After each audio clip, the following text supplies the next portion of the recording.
Welcome to The Explainer. Today, we're unpacking a massive topic. We're diving into Dr. Robert A. Peterson's theological framework on salvation, specifically looking at how election, faith, and calling all intricately fit together. This is a topic that has literally sparked centuries of debate, but Dr. Peterson breaks it down with incredible clarity. So let's just jump right in. Okay, let's address the giant elephant in the theological room right off the bat.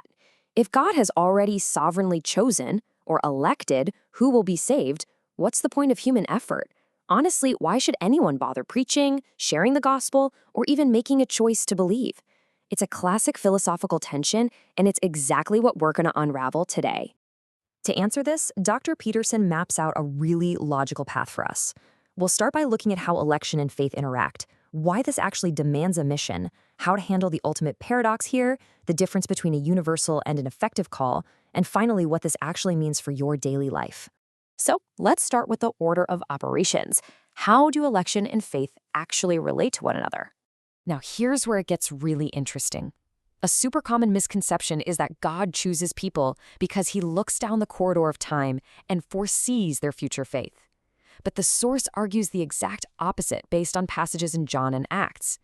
God's eternal election actually precedes and produces a person's faith. As Dr. Peterson points out, we are never the source or the cause of our salvation. God is. Our faith simply receives what God has already set in motion. Acts chapter 13, verse 48 brilliantly illustrates this sequence. It explicitly puts a divine appointment to eternal life prior to the actual faith of the Gentiles. The author, Luke, combines election and faith right here, showing that God ordains persons to salvation and then enables them to believe through the hearing of the gospel. And that leads perfectly into our next point. Understanding this doesn't cancel out our job. It actually demands a mission. You see, anyone speaking of election without speaking of missions is kind of entirely missing the point of the source material. Dr. Peterson highlights a striking pattern throughout the Bible. God choosing a specific people, like Abraham or the nation of Israel, was never about creating some exclusive club. It was always a mission. God's incredible particularity, saying, "Out of all the nations you are mine," was for the sake of universality. They were chosen to bring the knowledge of God to everyone else. Paul passionately desires the salvation of his fellow Jews, reminding his readers that everyone who calls on the name of the Lord will be saved. But as Romans 10 points out, how can they believe if they don't hear? Salvation absolutely requires hearing the gospel. So far from making preaching useless, election makes preaching the essential tool God uses to save. So naturally, this brings us to what you could call the ultimate theological paradox. Dr. Peterson firmly places two massive concepts right side by side. Scripture continuously affirms genuine human responsibility while simultaneously teaching absolute divine sovereignty. Humans are held deeply culpable for unbelief. For instance, Jesus warns that those who do not believe will die in their sins. Unbelief isn't treated as a glitch in God's matrix, right? It's a genuine human choice for which people are held accountable, even while God remains absolutely sovereign over who receives salvation. So, how do we logically solve this? Well, we kind of don't. Dr. Peterson classifies this tension as a mystery or an antinomy. He places it in the exact same category as the doctrine of the Trinity or the two natures of Christ. It's a bit mind-bending. We affirm God is three in one, even if we can't perfectly map it out philosophically. In the same way, the compatibility of absolute divine sovereignty and human culpability is an antinomy. They are both true and necessary, even if our finite minds can't completely resolve the math. There's a perfect example of this mind-bending antinomy in Matthew 11. In one breath, Jesus says that God the Father has sovereignly hidden the truth from the wise and revealed it only to little children according to his will. But then, literally in the very next sentence, Jesus opens his arms wide and says, "Come to me, all who labor and are heavy laden, and I will give you rest."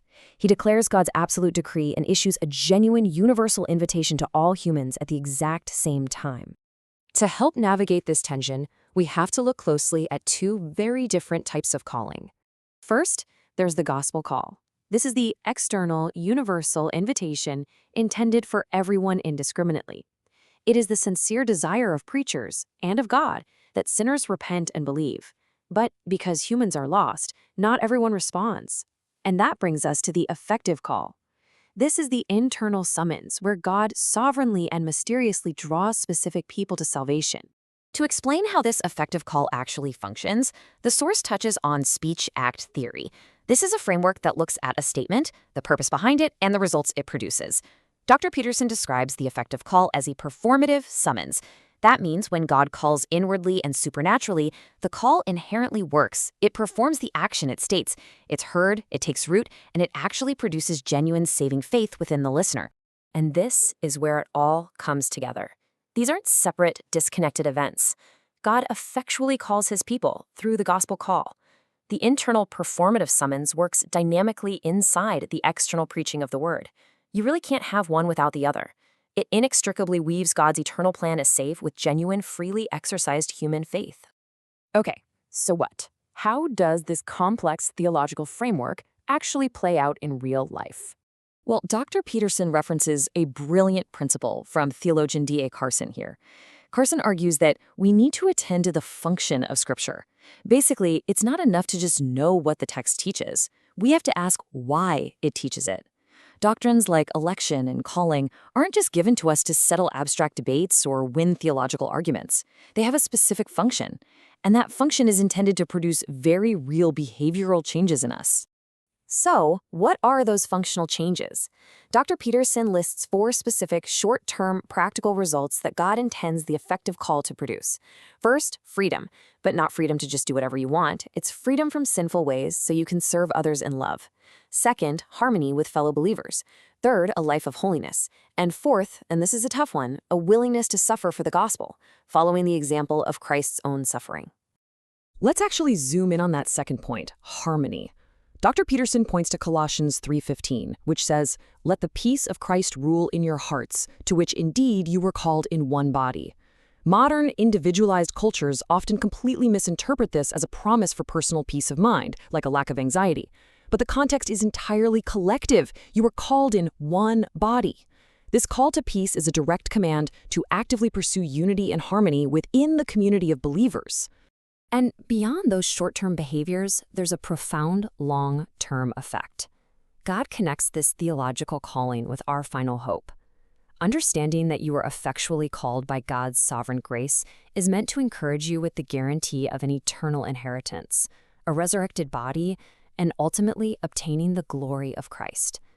This doctrine is literally designed to anchor your hope so deeply that it motivates you to worship and live for Him today. Which brings us to the end of our explainer, and I want to leave you with this provocative thought.